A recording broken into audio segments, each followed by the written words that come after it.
Every year, the Linux Foundation does a survey with all of its members, and this is one of the best sources of data if you want to gain insight into the job market regarding Kubernetes, Linux, and DevOps. I spent a whole day in deep concentration, fully analyzing this report. In this video, I'm going to share all of the details with you that you need to know if you want to land a six-figure DevOps, Kubernetes, or Linux job in 2026. So let's jump in. So the first point of the report is that Kubernetes won. Okay, I can spoil that already.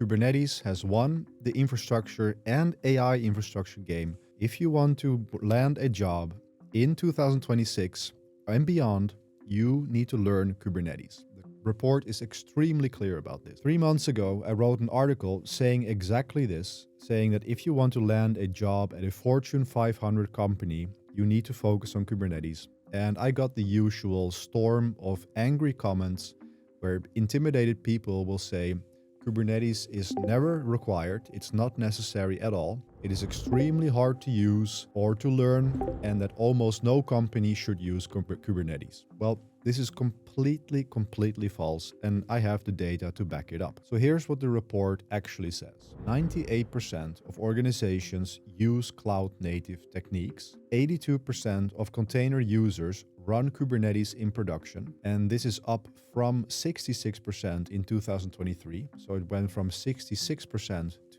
82% now. And container usage in production apps increased from 41 to 56%. Now, this is not some sort of trend. This is not something that is quickly going to pass by or anything like that. I mean, Kubernetes is 10 years old now, and it has won the infrastructure game. And the report is crystal clear on this. Here it says, what began as an experimental architectural approach has solidified into an enterprise infrastructure standard, with 98% of organizations now employing cloud-native techniques. 98%, okay? And if you're new to all this, the cloud native basically means that they run on Kubernetes. That is the simplest way how I can define it in this context. There's a lot more to it, but the CNCF Foundation is the Cloud Native Computing Foundation, and basically they are in charge of the Kubernetes community and everything that is surrounding the Kubernetes ecosystem. So when something is cloud native,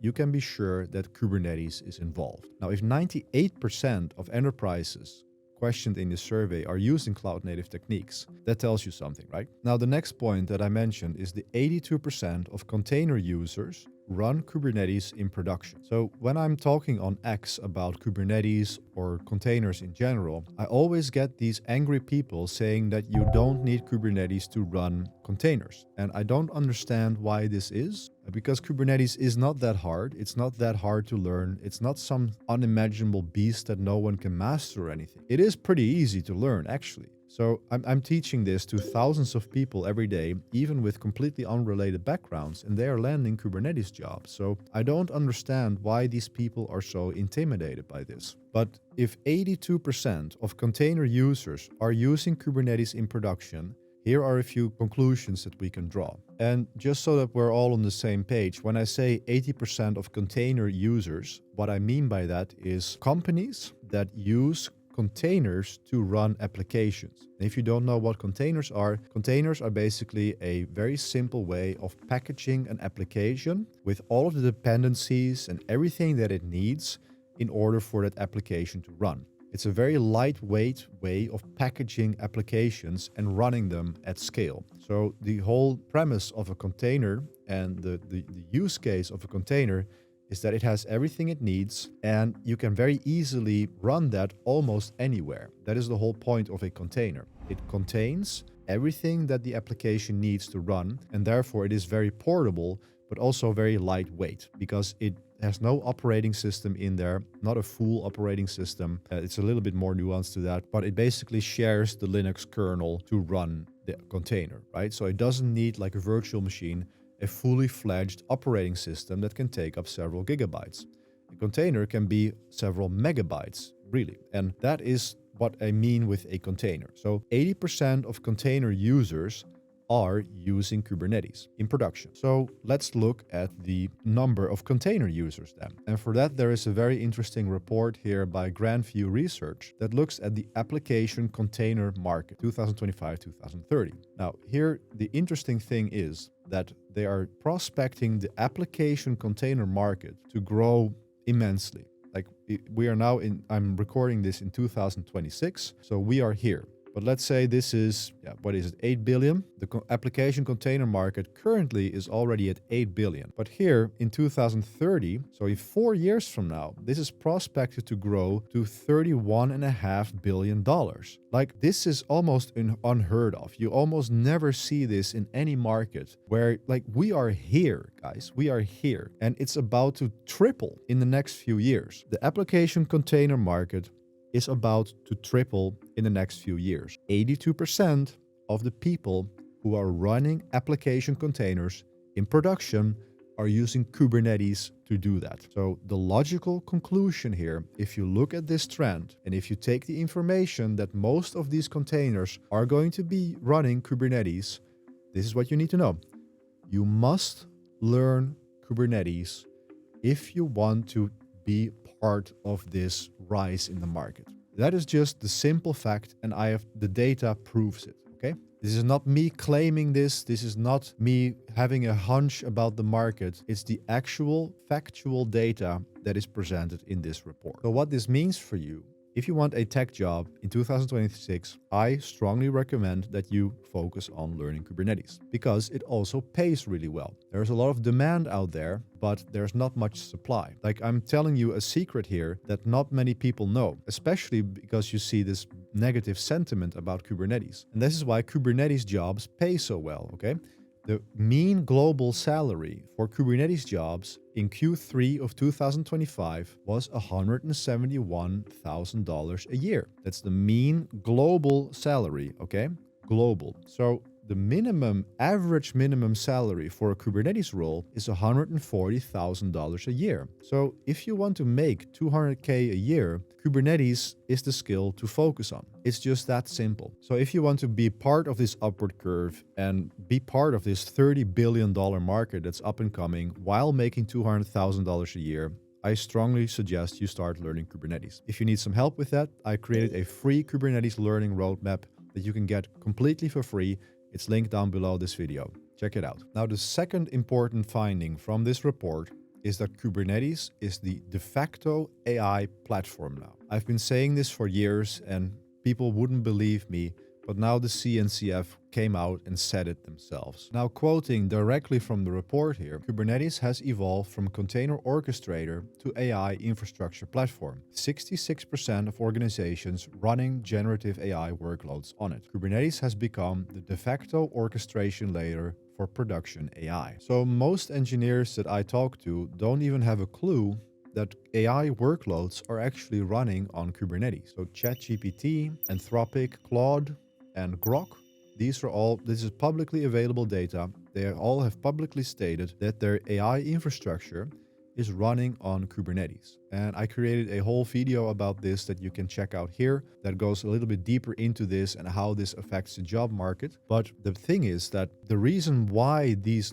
workloads run on Kubernetes is because Kubernetes is built to scale, okay? If you are creating AI models, for example, there are two stages to it. The first stage is to train the models, and then you need a very large amount of compute for a relatively short amount of time. Okay, but while training these models, you need to scale out your compute and have a lot of GPUs running this. And then later, when the training is done, it's like a burst of energy or a burst of compute that you need. After that, you don't need so much compute. So what you then can do is you can allocate all of this compute that you needed there to inference, to serving the models to the users. And because of this scalable nature of Kubernetes, where you could, for example, train your model in the cloud, but then run the models on your own infrastructure, this makes Kubernetes the perfect platform to do this because of this volatile nature and scalable nature of creating, training, and serving AI models. So it's not a coincidence that these companies are using Kubernetes for this. And the report shows it. So let's look at this page here where it says Kubernetes usage for hosting AI workloads. So this is just for hosting. Do you use Kubernetes to host your generative AI workloads? 66% of them are using Kubernetes to host their AI workloads. Okay, so 66% of companies that are hosting AI workloads, and everybody knows that this AI industry is growing and everybody's talking about AI all the time, is 66%. So 2/3 of the companies are using Kubernetes to host these workloads, including ChatGPT, OpenAI, xAI with Grok, and Anthropic with Claude. If all of these companies are using Kubernetes, then obviously Kubernetes is the tool to learn, right? And to give you an indication of the growth of the AI industry, we can look at this McKinsey article that provides some very interesting insights, where they say that our research shows that by 2030, data centers are projected to require $6.7 trillion worldwide to keep pace with the demand for compute power. So in other words, $7 trillion is going to be invested in AI data centers in the next 4 years, next 4 or 5 years. Okay, $7 trillion. I'm not a mathematician, so I'm having trouble even visualizing that number. All you need to know that this is an astronomical number. Okay, all of this money is being invested into data centers built for AI, and the report shows that at this point in time already 66% of companies that are using AI or hosting or training AI workloads are using Kubernetes. It therefore means that this $7 trillion investment, 2/3 of that is going to be running on Kubernetes. Well, guess what? They're going to need people to run these clusters, to operate these clusters, to build these clusters. Like, this is not going to drop out of thin air. They're going to need people with Kubernetes skills. Okay, so we are here, guys. We are here, and it's gonna go here. And this is what, like, I am the living proof of this. I used to work as a nurse in the hospital. Okay, I don't have a CS degree. I do not have a technical background in that sense, but I've been a DevOps engineer for 5 years. And 2 years into my career, I discovered Kubernetes, fell completely in love with it, and specialized in it. And as soon as I got my CKA, as soon as I got started with Kubernetes, and I went from a junior DevOps engineer working mostly with Linux, when I then moved to Kubernetes and specialized into that, I doubled my salary overnight by getting a job as a Kubernetes consultant. And now my inbox is full of recruiters every single day approaching me saying, "Hey, I see you have Kubernetes experience. Could you please help us out?"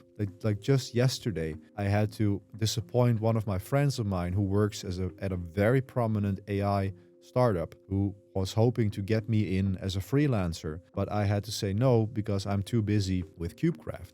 And I could have made a lot of money by taking that job, let me tell you, but I chose to instead dedicate the time to my own business. The point being here is that because I made that choice 3 years ago to go fully all in on Kubernetes, I am not worried about work for the rest of my life. I have the skills, I can work anywhere I want, and this is only going to get better in the future because I made that investment. So it has worked for me. It is working for my students. Like, I teach people this stuff professionally. I help people land Kubernetes jobs, and I'm so good at it that we are landing jobs every single week. Just yesterday, I had a conversation with one of my students, and this person is an American living on the West Coast, so in that tech area where you get the big tech salaries. And he had zero technical background. He had zero official schooling in that sense. And he joined my program. I coached him. I taught him how to build a Kubernetes home lab. And he told me the story of how he was applying for jobs. And of course, because of his background, it was pretty hard. But after a while, he got a few interviews, and then he got into one of these interviews, and he demonstrated the Kubernetes home lab that I taught him to build. Now, he was being grilled by a panel of a DevOps engineer, a senior DevOps engineer, a QA engineer, a cybersecurity engineer, and an engineering manager. Okay, 6 people were in this interview taking his home lab that he built based on the KubeCraft method, and they were tearing it apart. And like I'm so amazed by this, but these people, they were discovering things in the home lab that they never even had heard about, okay? And he got hired on the spot because he had learned Kubernetes on a deep level in KubeCraft. And if I do it, if I can do it from nurse to senior DevOps engineer, if I can then also teach people, even in America where the market is supposedly bad, even without a CS degree or any previous tech experience, if I can then take someone like that and help them land a 6-figure DevOps job in the tech industry within the span of a year, you can do it too, okay? This is not magic. Everybody in the world can do it. Don't listen to people on social media saying that Kubernetes is too hard or that you shouldn't learn it because companies don't need it. It's completely false. The truth serum is the data, and this is what you should be focusing on. Now, I told you the story of how I helped this student. If you're interested in learning from me and if you also want to land these 6-figure jobs, I have a few spots open in KubeCraft right now, and you can click the link below to check that out. So to round this off, there's a third interesting finding from this report that I want to highlight, which is the biggest challenge of container use in these organizations. And the top 10 challenges in 2025 were cultural changes within the development team and lack of training. Okay, those are the 2 biggest challenges that they have. So I wanted to share a few thoughts on this because I think it's very interesting. The first being cultural changes within the development team. When they say that this is the biggest challenge out there, this is very, very good news for people like you and me, okay? Because this means that there are armies of software engineers out there, or armies of teams out there, of software engineers who are not willing to adapt to the new technology. Like we've already seen that container market is going to grow. So this is the de facto way of running applications in the future. And plenty of software engineers who refuse to adopt this. Now, this is a huge opportunity for people like you and me to come in and drive that change in organizations. This is what DevOps is all about, okay? Now, this is an interesting thing because there are software engineers out there. I literally know someone who doesn't even want to use Git because TFVC is working well enough. Like there are people like this out there. So this is your mode. Like if you are on the trend, if you have the will and the skills to drive this change in organizations, to adopt containers, to adopt Kubernetes, you're going to make a lot of money because this is where the market is heading, okay? Now the second one being lack of training. So there's a lack of training for people to adopt containers and Kubernetes. So this means that people are not learning it. So if you decide to learn it, if you do decide to learn it, then you have an advantage because one of the biggest challenges, again, is lack of training. If you then decide, like me, to just learn Kubernetes on your own time in the weekend, in the evenings, if you decide to go for this, you're already ahead of the curve and you're already solving challenges for companies. So I thought this was a very interesting one to highlight.